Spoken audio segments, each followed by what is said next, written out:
ভোর ৫টার সময় উঠে দেখি একদম মেঘ তো পুরো কালো করে ঝমঝম করে বৃষ্টি। সারা রাত বৃষ্টি হয়েছে, এক ফোঁটাও টের পাইনি। যখন মেয়েকে স্কুলে তোলার জন্যে উঠেছি দেখি পুরো মেঘ কালো করে ঝমঝম করে বৃষ্টি। তা লাস্টে তো ফাইনালি মেয়েকে স্কুলে পাঠালাম না, ঘরদোরে বাসি কাজকর্ম সারলাম। সেরে নিয়ে তারপরে তো গেলাম স্নানে। স্নান ফান করে নিয়ে ঠাকুর ঘরে গেলাম। আর হ্যালো ফ্রেন্ড, শুভ সকাল। আশা করি আমার সকল বন্ধুরা খুব ভালো আছো আর আমিও খুব ভালো আছি। রেখা হোম চ্যানেলে তোমাদেরকে ফের স্বাগত জানাই। আর দেখেছো থালা ভরে ফুল ফুটেছে।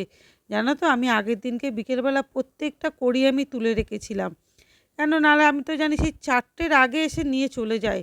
কে যে নিয়ে যায় একদিনও ধরতে পারি না, ওই জন্য আমি আগের দিনকে ফুল তুলে রেখেছি। আর এদিকে দেখো স্নান করে বাসি কাজকর্ম করে ঠাকুর দেওয়া হয়ে গেছে 7টার মধ্যে। তারপরে করে নিয়েছি চা খেলাম, তোমাদের দাদাভাইকে তার মধ্যে তুলে দিয়েছি যে ওটো মেয়েকে নিয়ে স্কুলে যাওনি তো কী হয়েছে, চলো একসাথে বসে চা খাবো। তাও ও চাটা বেড়েছি, তোমাদের দাদা গেছে একটু বাথরুমে। তা আমি চা খাচ্ছি আর দেখো জানলাতে বিশাল মেঘ কালো আর অঝস্রে বৃষ্টি হচ্ছে। ভালো লাগে কিন্তু, জানো তো এরকম বৃষ্টি হলে বেশ সারাদিন বৃষ্টি হবে। তা চলো ফাইনালি রান্নাটাও বসিয়ে দিই। এদিকে কী রান্না আর কালকে রাত্রিরে জানো তো সবথেকে বড় কথা, কালকে রাত্রে আমি সব সবজি কেটে রেখেছি। এটা কুতলি ভাজা করছি আর মুসুরির ডাল করব, আর ওদিকে সয়াবিন আলু ভাজা আর কলমি শাক করেছি।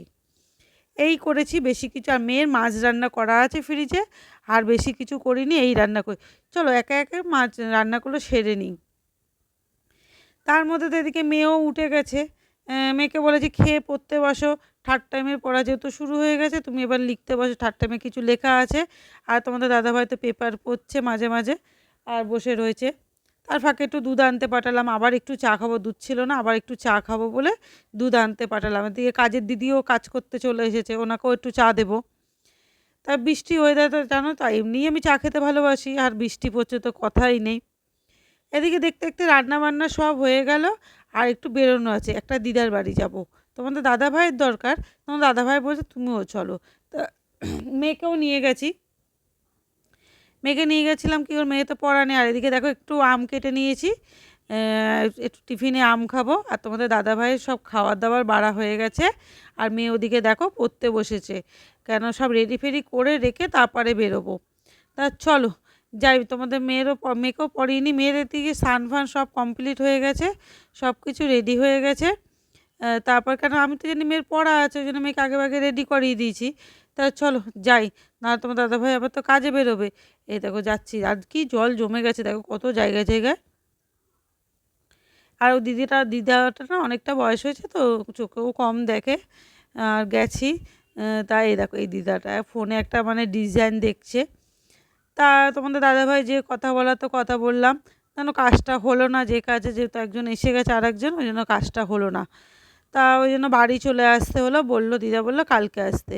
কিন্তু আর আবার পরে এসে যেন ডেকে নিয়ে গেছে, আরেকজন এসে ডেকে পাঠিয়েছে। তা চলো বাড়ি ফিরে যাই। তা তোমার দেখলে তো গেলাম একটা সেই দিদার বাড়িতে একটু কাজ ছিল তোমাদের দাদাভাই, তা আমাকে নিয়ে গেছিলো। আর মেয়েকে নিয়ে গেছিলাম হচ্ছে, মেয়ের ভেবেছিলাম আজকে পড়া সকালে আছে, কিন্তু আজকে সকালে পড়া নয়, আজকে বিকেলে পড়া। যেহেতু পড়াবে আর কম্পিউটার ক্লাস করাবে, দুটোই একসাথে আন্টি করাবে।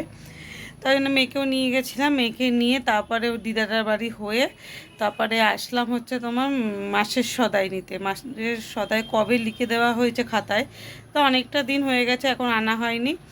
ওই জন্য গেলাম মাসের সদাইটা একেবারে তোমাদের দাদাভাই আর আমি নিয়ে এসেছি। এনে তোমাদের দাদাভাই কাজে চলে গেছে। তা চলো আজকে ভিডিওটা এখানেই শেষ করলাম। যদি আবার ডেলি একই কথা, যদি ভালো লাগে লাইক শেয়ার সাবস্ক্রাইবার করে দিও। আর টাটা, ভালো থাকবেন, সুস্থ থাকবেন, এখানেই শেষ করলাম।